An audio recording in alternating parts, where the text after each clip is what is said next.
কিন্তু সুযোগ কই। আমার খালতো ভাইয়েরা দেখেন পুরা আটকায় ফেলছে।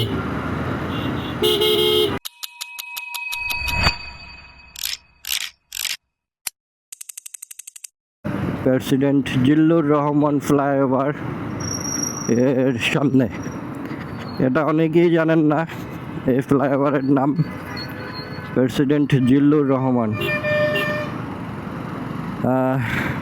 যিনি হচ্ছে আমাদের 14 ক্রিকেট বোর্ডের সাবেক পাপনদা। হ্যাঁ, পাপন সাহেব যিনি ছিলেন, ওনার হচ্ছে বাবা। তো যাই হোক, হর্নেট সামনে, পিছে অ্যাপাচি আসবে, দেশি কুত্তা। শালার গাড়িটার কুত্তার মতন টান দিছে, কিন্তু কুত্তা যেমন ছেঁচড়ি খায় ব্রেকটা ধরে ফেলে, ওই জিনিসটা এটাই নাই। হ্যাঁ, এটাই হচ্ছে অ্যাপাচি। যাক ভাই, চালাচ্ছি রিক্সার,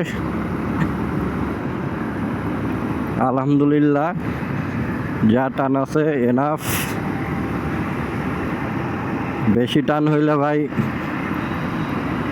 অন্য গাড়িতে যাও, স্পোর্টস বাইকে যাও, আদার্সে যাও, অ্যাপাচিতে যাও না ভাই। তারপরে অ্যাপাচি এক একজনের ইমোশন, যাই হোক, এক একজনের এক একটা বাইক ইমোশন থাকবে, এটাই স্বাভাবিক। হ্যাঁ, আর আমাদের বাইক ইমোশন, তো সেটাই।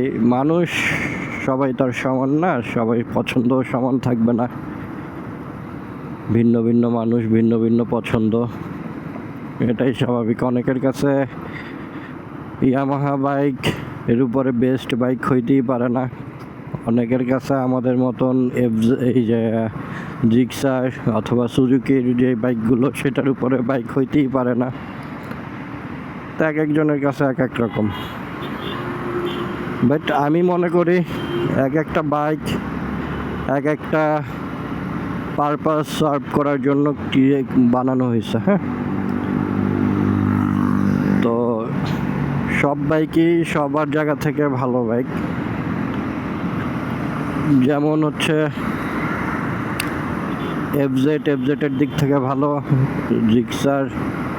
জিক্সারের দিক থেকে ভালো, অ্যাপাচির দিক থেকে ভালো। এখন আমি কনজিউমার, আমি কোন পারপাসটার জন্য বাইকটা নিচ্ছি সেটা আমার উপর ডিপেন্ড করে এবং আমার রাইডিং স্টাইলের উপরে ডিপেন্ড করে।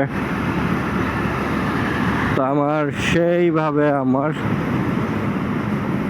হচ্ছে যে চয়েস করতে হবে যে আমার রাইডিং স্টাইলের জন্য বা আমার কনজিউমারের জন্য আমি কিভাবে চাচ্ছি এই বাইকটাকে নিয়ে আমি সার্ভিস নিব। তো সেটা আমার উপরে ডিপেন্ড করবে এবং আমি চয়েস করতে হবে যে কেমন বাইক আমার দরকার, এই আর কি।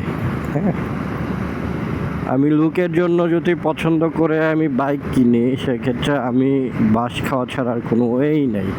হ্যাঁ,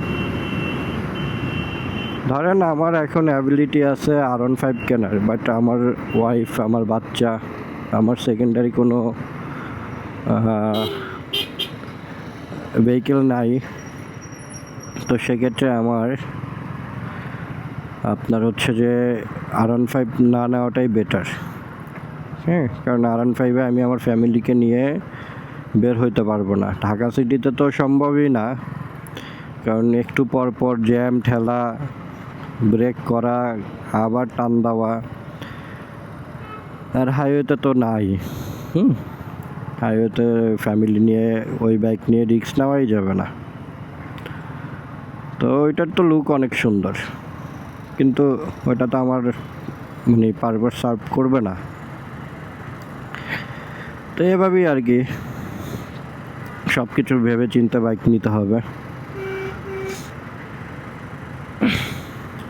সামনে এটা কিসের জ্যাম পড়লো এত? এখানে তো এত জ্যাম পড়ে না।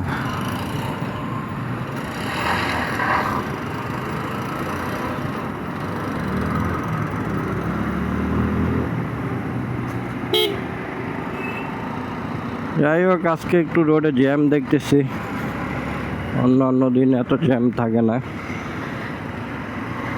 আর 2 দিন ধরে আমার খুবই লেট হচ্ছে। আজকে বডিটা খুবই খারাপ লাগতেছে, তার জন্য দেখছেন ভাই,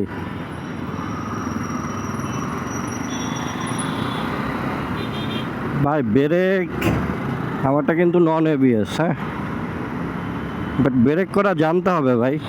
রোডে গাড়ি চালান, ব্রেক করা জানতে হবে। আমি যদি এখানে চাপ দিয়ে ধরে বসে থাকতাম তাহলে কিন্তু হয়তো এটা কি আপনার হচ্ছে যে বাইকটা স্লিপ কাটতো। আমি নিজের মাইন্ড, আমার নিজের হাত, আমি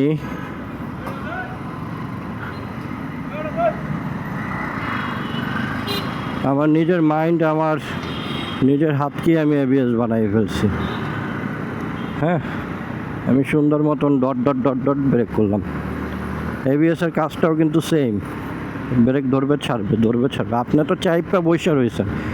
এবিএসের কাজ হচ্ছে anti lock braking system, ABS, ঠিক আছে, ফুল মিনিং।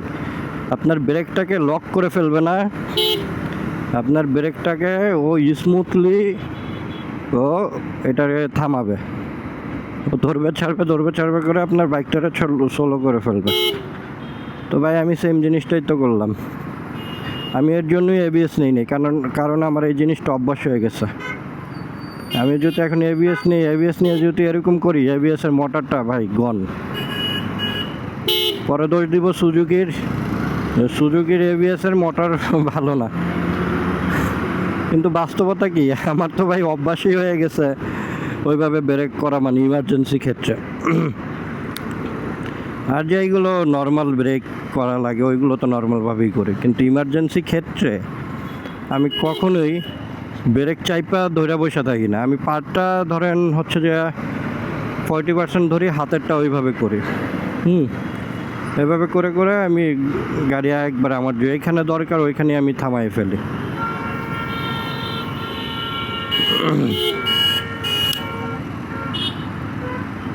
এটা শুধু আমি 20-30 হাজার টাকা বেশি দিয়ে আমার এবিএস কেন নিতে হবে? আমার হাতেই তো এবিএস ভাই, আমার মাথায় এবিএস। বুঝতে পারছেন? আমি এর জন্য এবিএস বাইকে প্রেফার করি না, কারণ এবিএসের মোটরে ঝামেলা থাকে, কয়দিন পর মোটর নষ্ট হয়, সেন্সর নষ্ট হয়, এইটা নষ্ট হয়। তাহলে ভাই দরকার কি?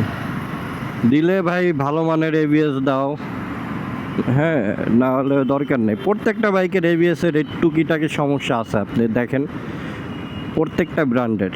হ্যাঁ, আর আমার মতন পাবলিক যদি এবিএস পায় তাহলে তো ওই এবিএস খাইয়াই ফেলবে, ঠিক আছে, ডট মারবে, এবিএস তো বুঝবেই না সিস্টেম কি।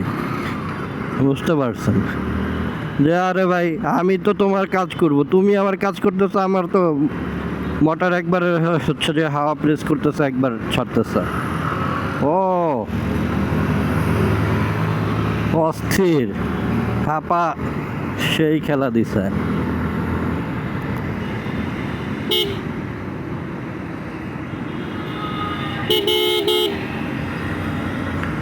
যাই হোক, আপনাদেরকে আমি জ্বালাই, আপনারা আমার জ্বালা সহ্য করেন।